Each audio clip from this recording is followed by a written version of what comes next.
ሰላም አብርሕቁን ቀረባን ኮይንኩም ትከታተሉና ዘለኹም ክቡራትን ክቡራንን ንዕለተ ሰንበት ዘዳለናዮም ሓበሬታታት እንሆ ፈለማ ዓበይቲ ነጥብታት ክነቐድም ምስ ስርዓት ብልጽግና ዕርቂ ናይ ምግባር ዕድል ግዜ ከም ዝሓለፎ ህወሓት ገሊጹ ዘላቒ ህልውና ህዝቢ ትግራይ ዝረጋገጽ ኣብ መቓብርቲ ስርዓት ምዃኑ ሙሉእ መደምደምታ ከም ዝተበጽሐ እውን ዕላው ገይሩ ኣብ ቆቦ ብሓይልታት ጽምዶ ዓብዪ ውቅዒት ከም ዝገጠሞ ዝንገረሉ ዘሎ ስርዓት ብልጽግና ኣብ ግንባር ቡርየ ዝነበረ ሰራዊቱ ናብ ጎቦታት ዘቡል ከም ዘንሰሓቦ ተገሊጹ ኣባላት ሰራዊት እቲ ስርዓት ንፋኖን ሰራዊት ትግራይን ኢዶም ይህቡ ከም ዘለዉ እውን ዝወፁ ሓበሬታታት የመልክቱ ስርዓት ብልጽግና ምስ ሓይልታት ኣምሓራ ትግራይን ኤርትራን ናይ ንዘራረበ ሕቶ ኣቕሪቡ ከም ዝፈሸሎ ሻዕብያ ቃሊዑ ብፍላይ ድማ ምስ ኤርትራ ብኣሜሪካን ሕብረት ኣውሮፓን ዝምራሕ ሕቡዕ ዕርቀ ሰላም ክሓትት ምጽንሑ እውን ገሊጹ ኣሎ እቲ ስርዓት ሕዚ ኣጋጢምዎ ዘሎ ቅልውላው ንኣብዪ ብለማ መገርሳ ክሳብ ምትካእ ዘጠቓለለ ጽገናዊ ለውጥን ምግባር ከም ዝገምገመ እውን ስለያዊ ሓበሬታታት የረድኡ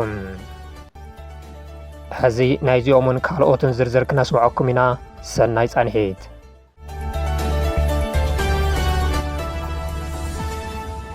ምስ ስርዓት ብልጽግና ዕርቂ ናይ ምግባር ዕድሉ ግዜ ከም ዝሓለፎ ህወሓት ገሊጹ ዘላቒ ህልውና ህዝቢ ትግራይ ዝረጋገጽ ኣብ መቓብርቲ ስርዓት ምዃኑ ሙሉእ መደምደምታ ከም ዝተበጽሐ እውን ዕላው ገይሩ ወሃቢ ቃል ህወሓት ኣይተ ሚካኤለስ ገዶም ምስ ስርዓት ብልጽግና ብዕርቂ ናይ መወዳእ ዕድሉ ቀደም ኣብሊጡ ክብሉ ተሰሚዖም ሕዚ ህዝቢ ትግራይ ክሓስቦ ዝግባእ ነገር እንተሃለወ እቲ ስርዓት እንተዘይተቐቢሩን ኣብ መቓብሩ ሓድሽ ስርዓት እንተዘይተፈጢሩን ከም ህዝቢ ክንነብር ኣይንኽእልን ዝብል እዩ ዝበሉ እቶም ወሃቢ ቃል ምዕራብ ትግራይን ተመዛበልትናን እንተተመለሱ ዝብል ኣባሃላ ዝተጋገየ ይብሉን ኣብ ጥቓ ዓጋም ዝወቐለት ቆልቋል እናነብዐት ትነብር ከም ዝበሃል ስርዓት ብልጽግና ጽባሕ ንግሆ እኳ ምዕራብ ትግራይ እንተዝህበና ድሕሪ ጽባሕ ተመሊሱ ተወዲኡ መጺኡ እውን ክወቕዐና እዩ ብምባል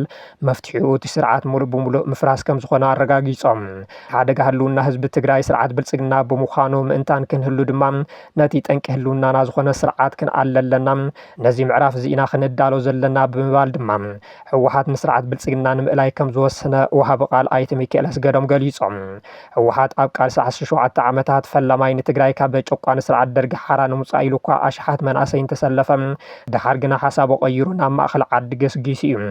ስርዓት ደርጊ መሊኡ እንተዘይተኣልዩ ጽባሕ ንግሆ ዳግም ተወዲኡ መጺኡ ክወግአና እዩ ዝብል መደምደምታ ብምሓዝ ካብ መላእ ኢትዮጵያ ንኽእል ወሲኑ ገይርዎ ድማ ኣብ መኸተ 2 ዓመታት እውን ስርዓት ብልጽግና መሊእኻ ምእላይ ይከኣል እዩ ብምባል ዝተወረረ ምዕራብ ትግራይ እናሃለወ ክሳብ ኣፍ ደገ ደብረ ብርሃን ተበፂሑ እኳ እንተነበረ ብጸቕጢ እነ ኣሜሪካ እቲ ቃልሲ ንድሕሪት ክምለስ ተገዲዱ ስርዓት ብልጽግና እውን ከይተኣልየ ተሪፉ እዩ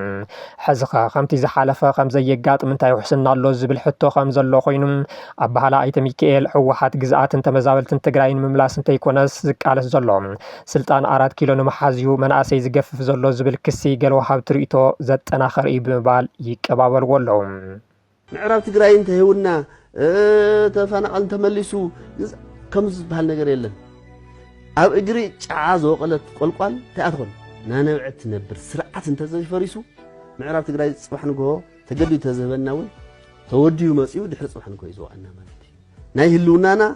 ሓደጋ ቀንጥጥና ክንህሉ ክንውስን ክንክእል ኣለና ነዛ ምዕራፍ እዚኣ ኢና ክንዳሎ ዘለና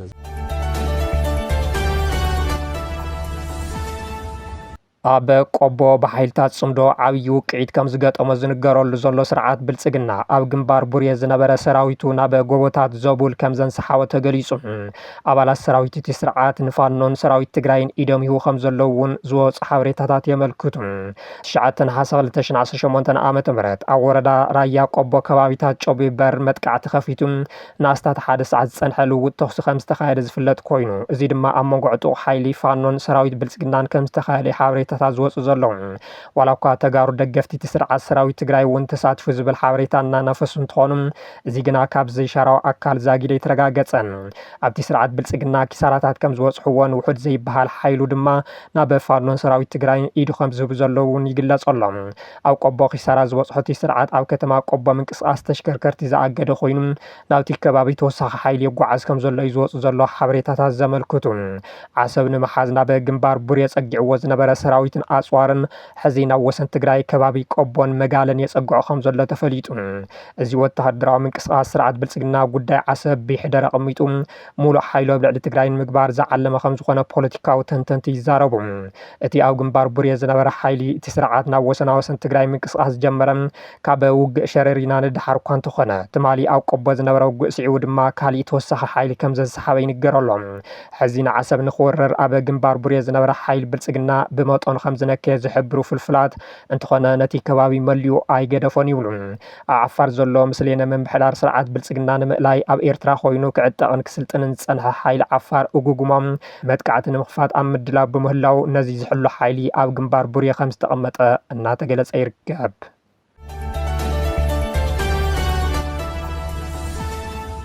ስርዓት ብልጽግና ምስ ሓይልታት ኣምሓራ ትግራይን ኤርትራን ናይ ንዘራረብ ሕቶ ኣቕሪቡ ከም ዝፈሸሎ ሻዕብያ ኣፍሊጡ ብፍላይ ድማ ምስ ኤርትራ ብኣሜሪካን ሕብረት ኣውሮፓን ዝምራሕ ህቡዕ ዕርቀ ሰላም ክሓትት ምጽንሑ ኣቃሊዑ እቲ ስርዓት ሕዚ ዘጋጢምዎ ዘሎ ቅልውላው ንኣብይ ብለማ መገርሳ ክሳብ ምትካእ ዘጠቓለለ ጽገናዊ ለውጢ ንምግባር ከም ዝገምገመ ስላያዊ ሓበሬታ የረድኡ ሻዕብያ ቅንፊዝ ንደቃ ከከም ገጾም ክትሕዝ ትህቅን ብዝብል ርእሲ ኣብ ዘውፅኦ ሓተታ ከም ዝሓበሮም ኣብቲ ስርዓት ዝጸንሐ ፍርሒ ኣንሳዕሪሩ ናብ ድንጋጌ ኣዋጅ ገጾ ኣትዮ ክብል ኣፍሊጡ ካብ ኣዲስ ኣበባ ካብ ፍልፍላት ዝረኸቦም ሓበሬታታት መሰረት ብምግባር ስርዓት ኤርትራ ዕላው ከም ዝገበሮም ብተለምዶ ድፋዕ ፍልስፍናዊ ሓሳብ ሰልፊ ብልጽግና ተባሂሎም ዝጽውዑ ላዕለዎት ሓለፍቲ ኦህዴዮም ሓደጋታትን ኣንፍታት ቃልስን ዝብል ዛዕባ ጎይቅን ምጭቕጫቕን ዝዓሰሎ ህጹጽ ኣኼባታት ከካይዱ ከም ዝቆነ የረድም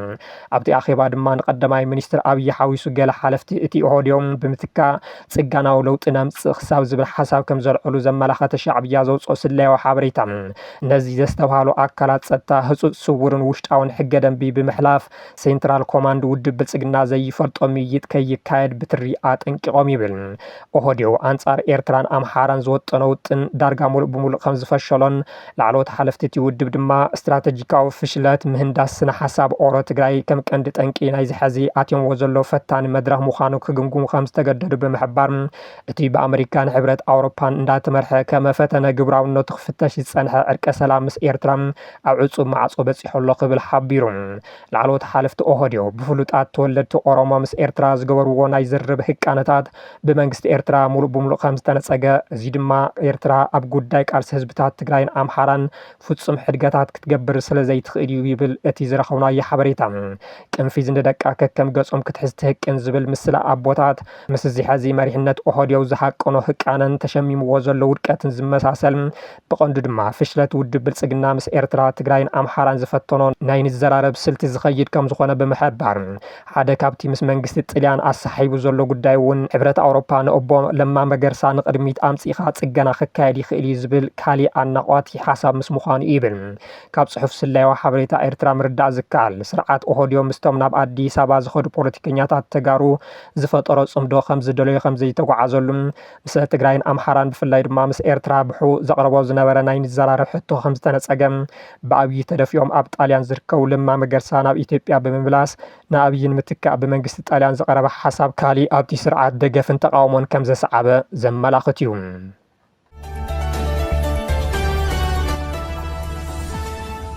ኣሜሪካ ንዓለም ለኻዊ ዲፕሎማሲ ብምንኣስ ንሕወሓት ከሲሳ ክብል EMD ዝተባሃለ ሚድያ ጸብጺቡ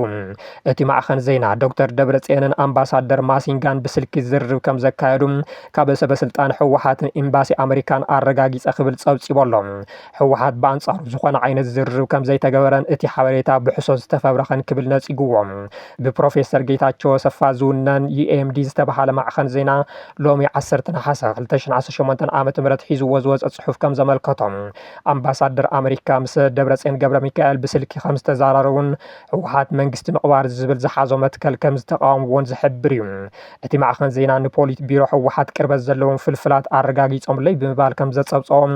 ኣቦ መንበር ሕወሓት ዶክተር ደብረጽዮን ገብረ ሚካኤል ዝሓለፈ ሰሉስ ኣብ ዝተኻየደ ኣኼባ ፖሊት ቢሮ 25 ሐምለ 2018 ዓ.ም ኣብ ከባቢ ሸረሪና ብዝተፈጸመ መጥቃዕቲ ኣሜሪካ ንምንታይ ስቕታ መሪፃ ዝብል ሕቶ ንኣምባሳደር ኣሜሪካ ኣብ ኢትዮጵያ ኤርቪን ማሲንጋ ከም ዘቕረቡሎም ንኣባላት እቲ ፖሊት ኣፍሊጦምዎም ይብል።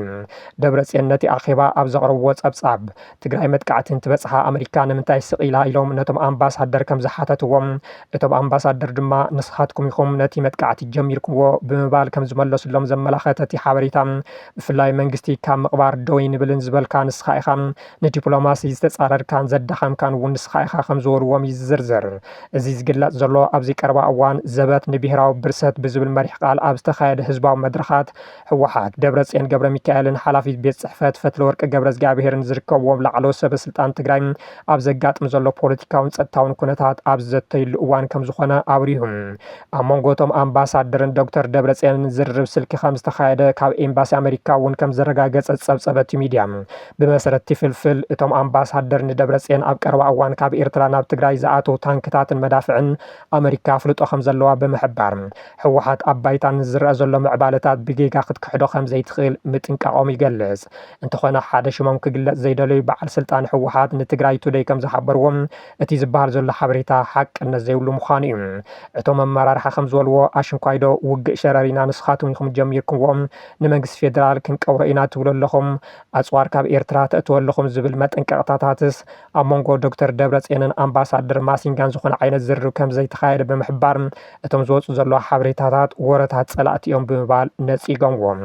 ወናኒ ሚድያ ዩኤምዲ ፕሮፌሰር ጌታቸው ረዳ ንስርዓት ብልጽግና ዝድግፉ ንህወሓት ዝቃወሙ ምዃኖም ዝፍለጥ እዩ።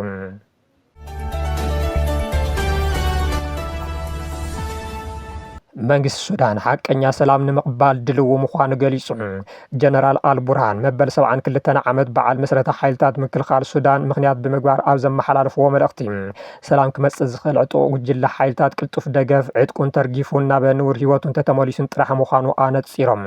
ሰራዊት ሱዳን ነቲ ዕጡቕ ጉጅለ ንምስዓር ዘለዎ ቆራጽነት ኣብ ቦትኡ ከም ዝኾነ ዝሓበሩ ጀነራል አልቡርሃን ንዝኾነ ሓቀኛ ጻዕሪ ሰላም ግን ድልው ምዃኖም ኣረጋጊጾም። እንተኾነ ነቶም ገበነኛታትን ቀተልትን ናብ ስልጣን ወይ ተሳታፍነት ዘምጽእ ዘላቕ ዘይኮነ ሰላም ከም ዘይቕበልዎ ኣስሚሮምሉ። ሃገር ሙሉእ ንምግባርን ባይቶ ንምጥያሽን ምስቶም ንሓድነት ሱዳን ዝድግፉ ሃገራውያን ጉጅለታት ዘተ ይግበር ከም ዘሎ ብምሕባር እዚ ሕዚ ዘሎ መከራ ድማ ብውሽጣዊ ብሱዳናውያን ዘተ ጥራሕ ክፍታሕ ከም ዝኽእል እምነቶም ገሊጾም። እቲ አልቡርሃን ዘቕረብዎ ዘተ ጻውዒት ውሽጢ ዓዲ ብብዙሓት ተቃወምቲ ፖለቲካዊ ሓይልታት ሱዳን ውድቂ ዝተገበረ ኮይኑ እቶም ተቃወምቲ እቲ ዘተ ንሓይልታት ቅልጡፍ ደገፍን ንመራሒኡ ሓምዳን ዳጋሎን ፍጹም ዘየሳትፍ ብምዃኑ ሓቀኛ ሰላም ከምጽእ ኣይኽእልን ብምባል ይቃወምዎ ኣለዉ። ዕጡቓት RSF ምስ ህዝባዊ ምንቅስቓስ ሓርነት ሰሜን ሱዳን ብምትሕባር ኣብ ግዝኣት ሰሜናዊ ናይል እትርከብን ምስ ደቡብ ኢትዮጵያ ትዳውን ስትራቴጂካዊት ከተማ ኩምሩክ ከም ዝተቆጻጸሩ ምግላጾም ስዒቡ እቲ ኩናት ናብ ደቡብ ኢትዮጵያ ምቕራቡ ዞባዊ ስጋት ፈጢሩ ይርከብ። ብሓፈሻ ጀነራል አልቡርሃን ብሓደ ወገን ጻውዒት ሰላምን ዘተን የቕርቡ እኳ እንተሃለዉ እቲ ጻውዒት ካብ ተቃወምቲ ተቐባልነት ስለ ዘይረኸበን ኣብ ባይታ ዘሎ ውግእ ድማ ናብ ሓደሽቲ ከባቢታት ይስፋሕፋሕ ብምህላውን ዕድል ሰላም ሱዳን ገና ርሑቕ ከም ዝኾነ ገለ ተንተንቲ ይዛረቡ ኣለዉ። ካብ ሚያዝያ 2015 ዓ.ም ጀሚሩ ኣብ መንጎ ሰራዊት ሱዳንን ሓይልታት ቅልጡፍ ደገፍን ብዝተወልዐ ኩናት ብዓሰርተታት ኣሽሓት ዝቑጸሩ ሰባት ንሞት ኣስታት 13 ሚልዮን ዝኾኑ ዜጋታት ድማ ንምፍንቓል ኣስዒቡ እዩ።